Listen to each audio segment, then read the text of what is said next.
saudara mahasiswa, kali ini kita akan membahas mengenai teori perkembangan kognitif Piaget dan Vygotsky.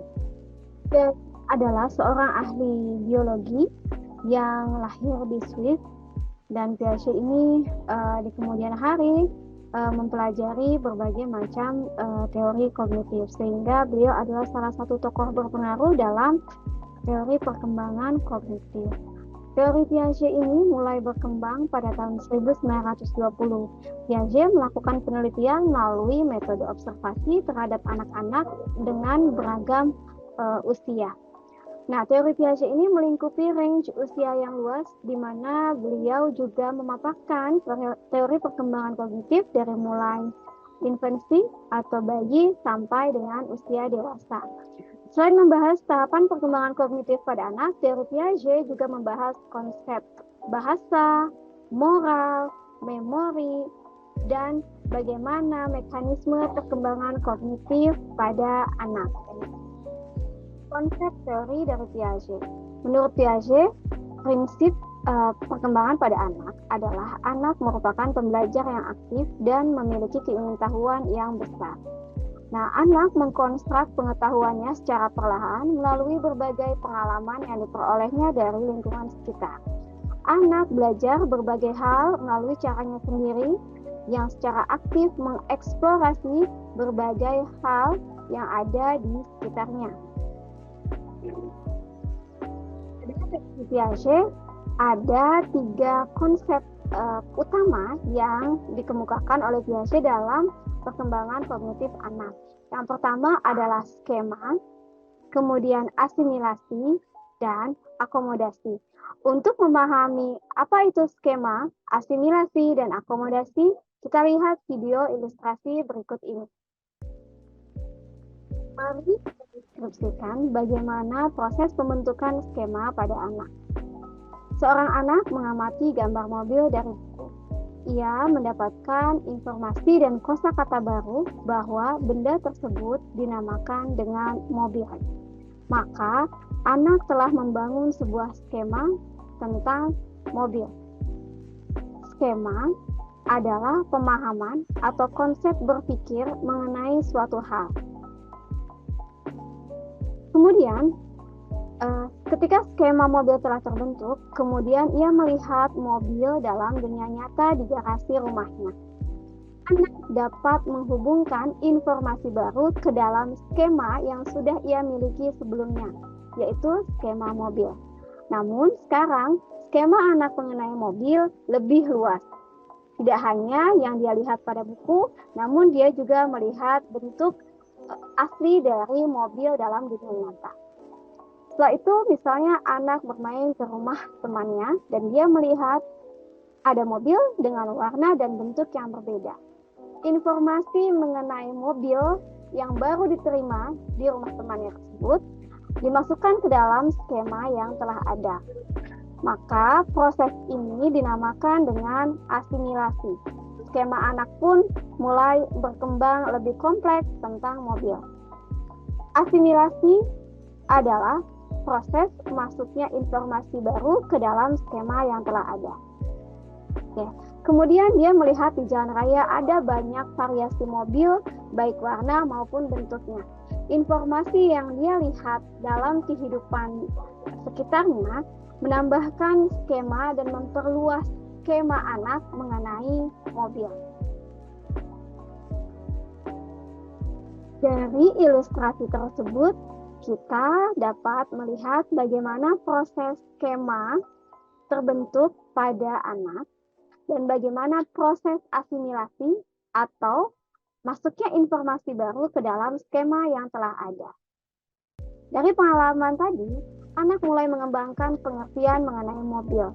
Anak juga mulai melihat mobil dan mengembangkan konsep tentang mobil dengan lebih luas, berbagai macam warna dan berbagai macam jenisnya. Pada ilustrasi berikut ini, kita melihat ada seorang anak yang telah mengetahui atau memiliki skema tentang ayam. Berkaki 2, berbulu, dan berwarna hitam. Ketika dia melihat seekor bebek, maka dengan spontan dia akan melakukan asimilasi, yaitu memasukkan informasi baru ke dalam skema yang telah ada. Maka dia akan menjawab atau menyebut bebek sebagai ayam. Nah, kemudian ada proses ketidakseimbangan kognitif.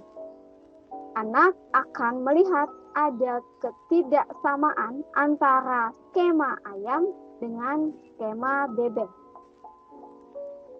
Ketidakseimbangan atau anak menemukan ada sesuatu yang tidak sinkron, berbeda, tidak sesuai, disebut dengan disequilibrium.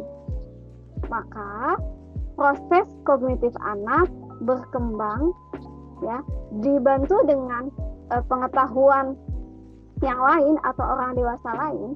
Anak membuat skema yang terpisah mengenai ayam dan bebek, di mana anak mengambil kesimpulan ayam tidak sama dengan bebek.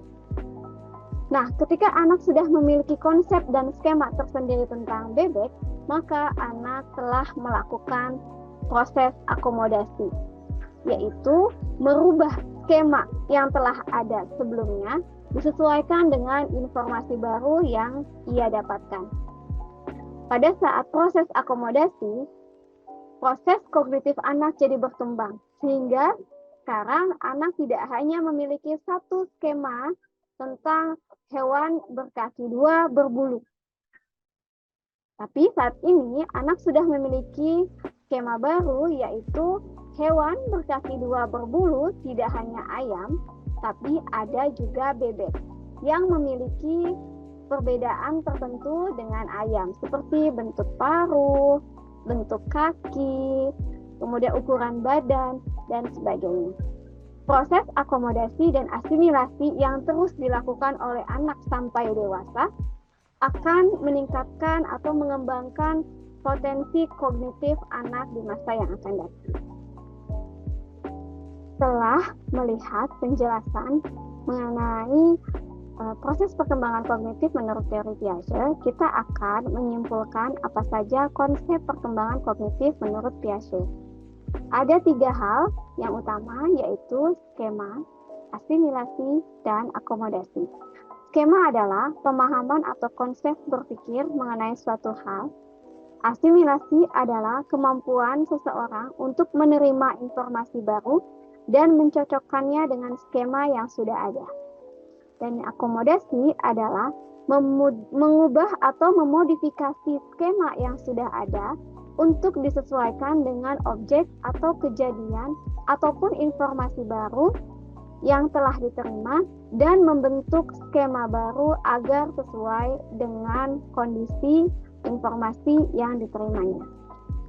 Untuk tahapan selanjutnya, kita akan membahas teori Vygotsky. Siapakah Vygotsky? Vygotsky adalah seorang guru sastra yang di kemudian hari tertarik dengan pemikiran dari Piaget mengenai perkembangan kognitif anak. Berbeda dengan Piaget, Vygotsky melihat perkembangan kognitif individu dari perspektif sosio-kultural. Konsep pertama dari teori Vygotsky adalah perkembangan kognitif menurut Vygotsky terjadi dalam konteks sosial dan budaya. Anak mengembangkan kemampuan kognitifnya melalui interaksi dengan orang tua, guru, teman, dan individu lain yang lebih ahli atau memiliki kemampuan yang lebih tinggi dibandingkan dengan anak. Perkembangan anak terjadi melalui interpsychological process, kemudian menuju intrapsychological process. Individu tidak pernah bisa terlepas dengan social-cultural setting.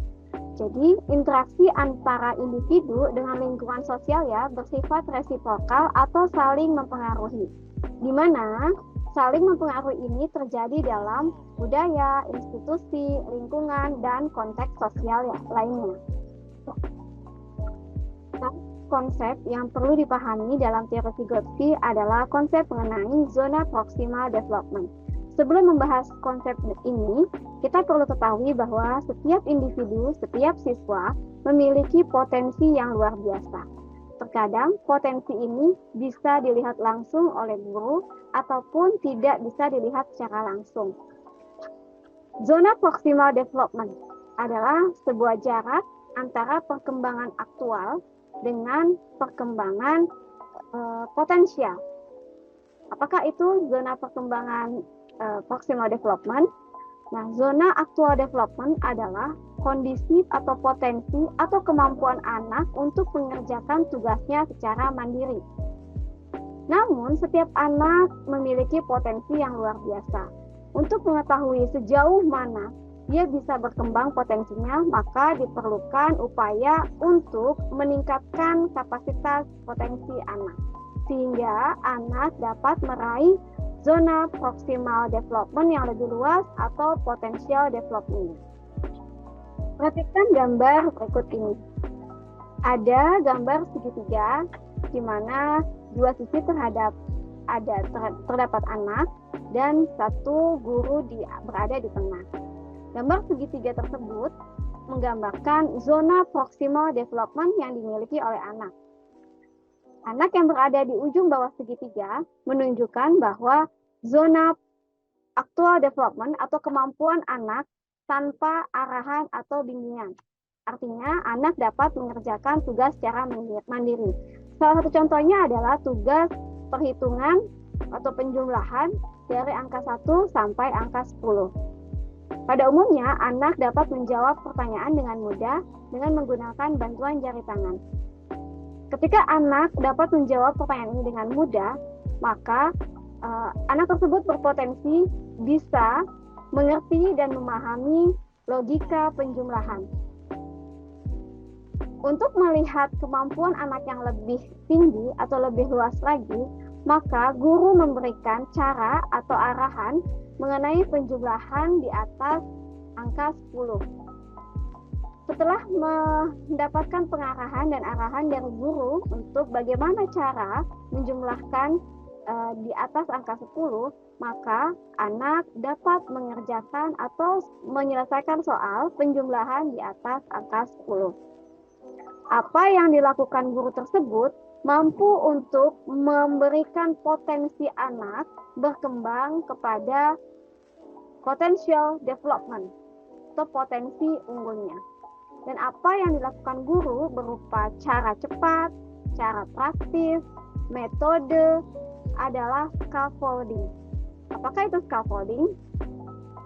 Scaffolding adalah dukungan yang diberikan orang tua, guru, atau seseorang yang lebih ahli kepada anak, sehingga anak tersebut mampu menyelesaikan tugas yang sebelumnya sulit dengan mudah. Nah, dukungan ini bersifat sementara, sampai anak tersebut dapat menyelesaikan tugasnya dengan mandiri. Terdapat beberapa prinsip dalam scaffolding. Tujuan scaffolding adalah agar siswa tidak terlalu mudah mengerjakan suatu tugas, namun juga tidak terlalu sering gagal. Sehingga dalam memberikan scaffolding, guru ataupun orang yang lebih ahli diharapkan mampu untuk melihat kondisi anak. Prinsip dari scaffolding adalah: 1. Ketika siswa mengalami kesulitan untuk mengerjakan suatu tugas, maka berikanlah sedikit bantuan. Yang kedua, jika siswa telah berhasil, maka secara bertahap kurangi bantuan yang diberikan. Yang ketiga, siswa dapat mengerjakan tugas yang sebelumnya sulit secara mandiri adalah tujuan utama dari scaffolding. Setelah membahas mengenai teori Piaget dan Vygotsky, kita akan melihat perbedaan antara teori Piaget dan Vygotsky. Teori Piaget menekankan perkembangan kognitif relatif sama dalam berbagai budaya. Sedangkan menurut Vygotsky, perkembangan kognitif bisa bervariasi dalam berbagai konteks budaya. Piaget menekankan bahwa anak berkembang melalui independent exploration. Sedangkan Vygotsky mengemukakan bahwa anak berkembang melalui interaksi dengan lingkungan sosial. Proses perkembangan menurut Vygotsky adalah dimulai dari social process ke dalam individual psychological process. Sedangkan menurut Piaget, proses perkembangan dimulai dari individual process, kemudian menjadi social process. Dalam teorinya Piaget, teman sebaya berperan penting dalam perkembangan anak, sedangkan pada Vygotsky, orang dewasa berperan lebih penting dalam perubahan dan perkembangan anak. Saudara mahasiswa, sekian video pembelajaran teori perkembangan kognitif Piaget dan Vygotsky. Semoga Anda dapat memahami teori perkembangan Piaget dan Vygotsky dan dapat menerapkannya dalam konteks pendidikan anak usia dini. Terima kasih.